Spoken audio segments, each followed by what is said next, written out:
রথযাত্রা উপলক্ষে বর্ণাঢ্য শোভাযাত্রা বহরমপুর থানার বহুরুল গ্রামে।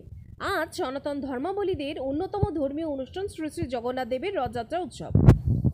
আজ রোববার অর্থাৎ 7ই জুলাই সনাতনী রীতি অনুযায়ী প্রতি বছর চন্দ্র আষাঢ়ের শুক্লপক্ষের দ্বিতীয়া তিথিতে শুরু হয় জগন্নাথ দেবের রথযাত্রা।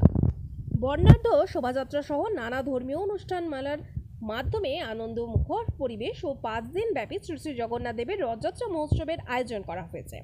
সনাতন ধর্মাবলীদের বিশ্বাস জগন্নাথ দেব হলেন জগন্নাথের নাথ ও অধীশ্বর। জগৎ হচ্ছে বিশ্ব আর নাথ হচ্ছেন ঈশ্বর, তাই জগন্নাথ হচ্ছেন জগতের ঈশ্বর।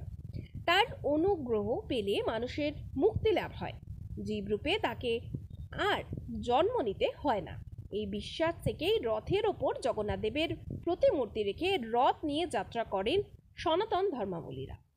পুরীর পাশাপাশি বিভিন্ন রাজ্যে ছোট বড় অনুষ্ঠানের মাধ্যমে রথযাত্রা উপলক্ষে বিভিন্ন মন্দিরে নানা মাঙ্গলিক অনুষ্ঠানের আয়োজন করা হয়। মুর্শিদাবাদ জেলার বহরমপুর থানার অন্তর্গত বহুরুল গ্রামে 5 দিন ব্যাপী রথযাত্রা উপলক্ষে বিভিন্ন অনুষ্ঠানের আয়োজন করা হয়।